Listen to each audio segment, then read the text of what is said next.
Welcome to my garage project. This is my 1980 Corvette. Pretty much refurbished all the interior. I have a couple small items left to do, the ceiling panels and the back door panels for the battery compartment. I completely restored the front ends. I took everything out, had it media blasted, and then powder coated the bright metallic silver, and it's been reinstalled.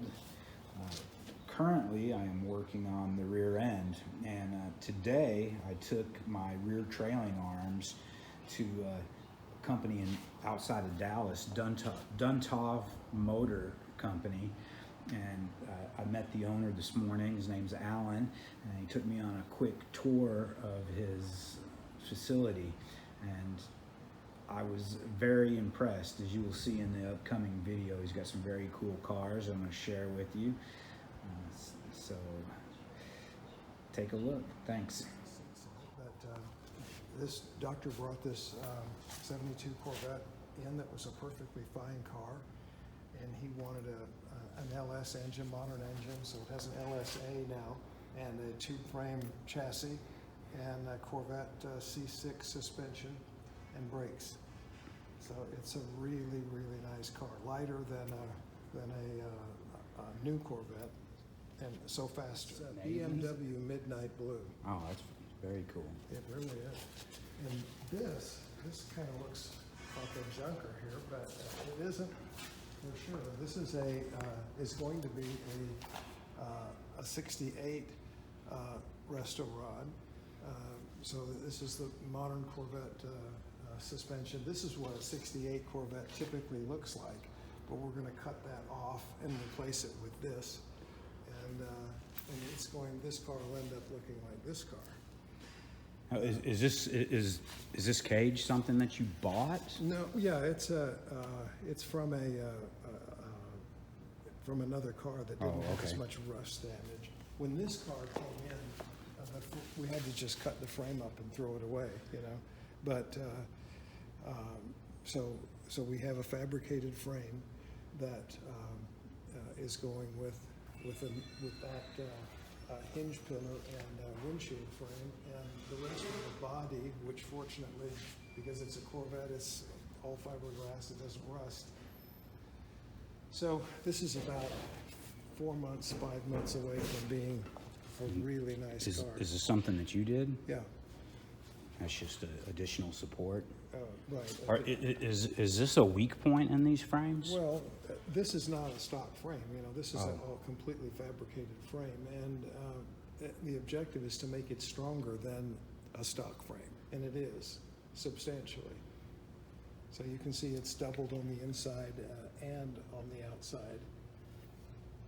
Did you cut all these parts, fabricate all these parts? Right. All of that is. Do you have a water jet? These are. This is a 4-time national champion, A production vintage race car, with the engine is going in.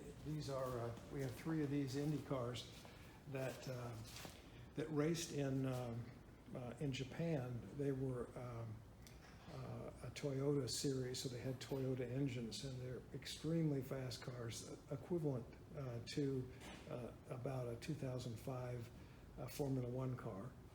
And we just we're transitioning. These cars are purchased without an engine, and we're putting Cosworth engines in it. So this is a 3.5 liter Cosworth engine that we're working on.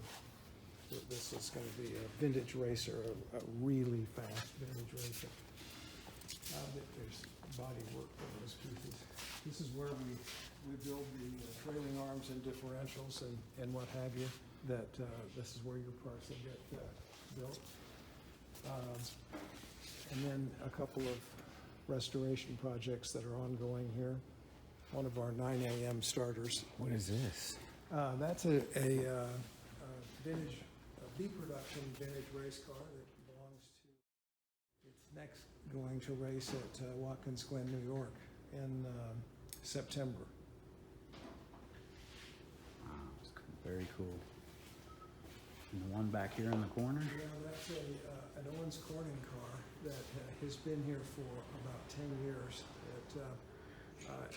It blew the engine up, and then the guy just pays us to store it. So it's a historic race car with a lot of value, but it's been sitting for 10 years. This car is a 66 that is a California car, and it's in the last stage of restoration, including the California